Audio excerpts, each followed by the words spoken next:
जानती सभी लोगों का मैं आभार व्यक्त करती हूँ और बहुत बहुत धन्यवाद।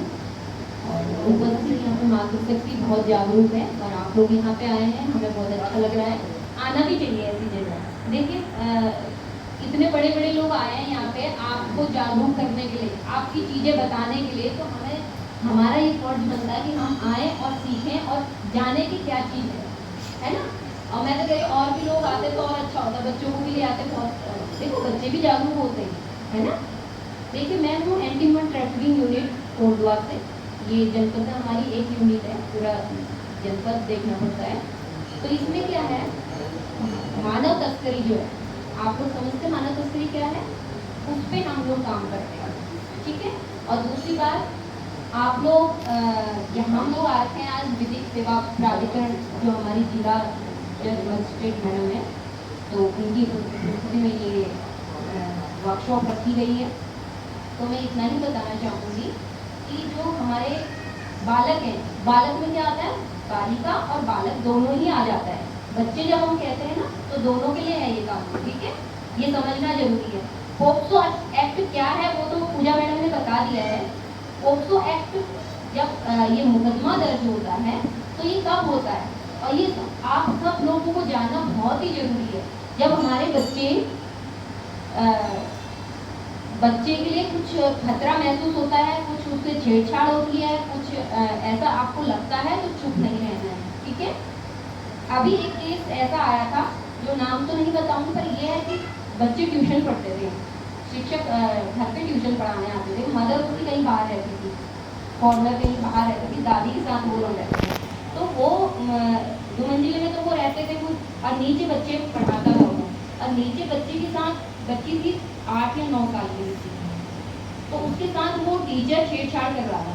अब बच्चों को तो अधिकतर ज़्यादा पता नहीं होता, आजकल वैसे जागरूकता इतनी बढ़ गई है, हम लोग भी स्कूलों में जाके, गाँव घरों में जाके गुड टच बैड टच के बारे में हम लोग भी बताते हैं, और स्कूलों में भी गाइडलाइन है कि सभी टीचर जागरूक करेंगे बच्चों को, और हर माता पिता को, विशेषकर माता को तो ये देखना जरूरी है कि गुड टच क्या है, बैड टच क्या है, लड़के लड़कों के लिए दोनों को बताना जरूरी है।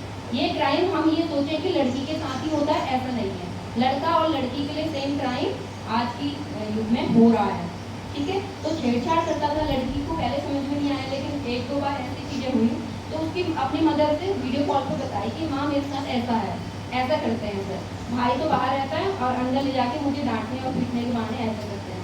तब उसकी मदर वहाँ से आ रही है यहाँ, तब उसमें मुकदमा एक्ट, पोक्सो एक्ट के तहत उसमें विभिन्न धाराओं पे मुकदमा दर्ज हुआ। तो कहने का मतलब यही है, जब ऐसी चीज़ें होती हैं ये मत कहो कि बेटा चुप हो जाओ शर्म के मारे या बेइज्जती के मारे, ऐसा उनको बच्चों को भी नहीं दबाना है और आप लोगों को भी नहीं करना है, ठीक है। तो पोक्सो एक्ट बहुत आजकल कड़ी से कड़ी सजा हो गई है। हम ये नहीं कहते कि बेवजह नहीं, अब जब आपको लग रहा है कि नहीं बच्चा सच बता रहा है और ये चीज़ें हो गई हैं तो जरूर आगे आना चाहिए।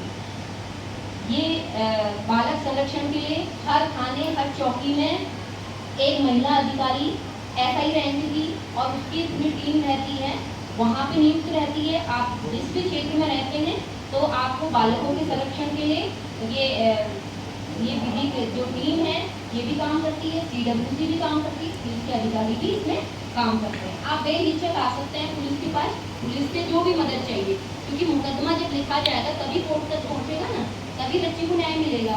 तो आप लोग आइएगा, ऐसा मत करिएगा कि चीज़ें छुपाने के लिए और उसके चक्कर में बच्चे का भविष्य खराब नहीं करना है। और दूसरी बात, टॉपिक जो यहाँ पे बोला गया है कि बच्चों के जो संरक्षण के लिए क्या चीज़ है, जैसे आप लोग देखते होंगे दिव्यांग बच्चे होते हैं, कोई हाथ से, आँख से या मानसिक रूप से भी ऐसे होते हैं बच्चे या बड़े बूढ़े जो भी होते हैं, सबको इनमें आगे आना चाहिए। सब आप लोग और हम लोग एक दूसरे के देख के समाज में इस तरह के लोग घूमते हुए कई बार दिखते हैं ना, बाजार में भी दिखते हैं, मानसिक रूप से जो विकलांग है, जो लग रहा है कि यहाँ का नहीं है कहीं का हो सकता है या यहाँ का भी है, तो कई बार घरों में क्या करते हैं उनके प्रति लापरवाही कर देते हैं, अरे ये तो पागल है, इससे मतलब और नेगेटिव चीज़ें उन तक फैलाते हैं। ऐसा नहीं करना है, उनको और प्यार की जरूरत होती है और उनसे अपनत्व अपनाएं और कहीं से मदद, इसके लिए बहुत सारे कानून बने हुए हैं। अगर आपको लगता है कि हम गरीब हैं, पैसा नहीं है, कुछ ऐसा नहीं, इसका इलाज कहाँ से करें, हम इसमें कैसे कानूनी सहायता ले सकते हैं, देखो उसमें पेंशन भी होती है, अगर आप उसका आधार कार्ड बनाओगे या जो भी मतलब लीगली जो प्रोसेस है, जैसे पार्षद हैं आपके क्षेत्र के और पुलिस थाना भी है, आप वहाँ जाके भी इसको कह सकते हो कि हम क्या करना चाहिए। और विजिट टीम है इसमें बहुत अच्छा काम कर रही है प्रेजेंट टाइम पे, ठीक है ना। तो इसमें उसकी पेंशन भी लग सकती है, परसेंटेज के हिसाब से एक मेडिकल रिपोर्ट बन जाती है हॉस्पिटल से, उसके आधार पर उसकी पेंशन भी होती है। उसका मेडिकली अगर आप चेकअप नहीं करवा सकते हैं या ट्रीटमेंट नहीं करवा सकते हैं, इसके लिए भी कानून से मदद मिल जाती है ना। डीएम एसडीएम के थ्रू क्या होता है, एक लेटर लिखना पड़ता है आप लोगों को, और वहाँ जाओगे, बोलोगे कि हम इतनी मदद मतलब इलाज नहीं करा पा रहे हैं या कुछ ऐसा है, तो वो रिकमेंडेड कर देते हैं। जैसे सेलाकुनी है, कोई ऐसा हॉस्पिटल है जहाँ वहाँ भेज के आपका फ्री इलाज भी हो जाता है, ठीक है। आप लोग के समाज के प्रति इस तरह की कोई घटना मिलती है, कोई बच्चा मिलता है, कोई बड़ा बुजुर्ग मिलता है या कोई युवक भी है, तो उसके प्रति आगे आए। थाने तक भी पुलिस का नंबर सबको पता है, 112 नंबर टोल फ्री नंबर, तो उस पर कॉल करके आप सूचना भी दे सकते हैं। और हमारा एंटी का भी मोबाइल नंबर है, मैं अभी पैम्पलेट दूंगी, उसमें सारी डिटेल है, आप लोगों को दूंगी, आप लोग उसमें बेहिचक कॉल कर सकते हैं। कोई ये सोचे कि हमारा नाम आ जाएगा पब्लिक के सामने, हमारा नाम, अरे अच्छा काम करने के लिए नाम भी आ रहा है, कोई बात नहीं, ठीक है। पहले तो ये जानकारी देते नहीं है कुछ भी, अगर ऐसा होता है तो आप बेहिचक पुलिस से संपर्क कर सकते हैं, हम लोग आपके लिए अपनी सेवा में हाजिर हैं।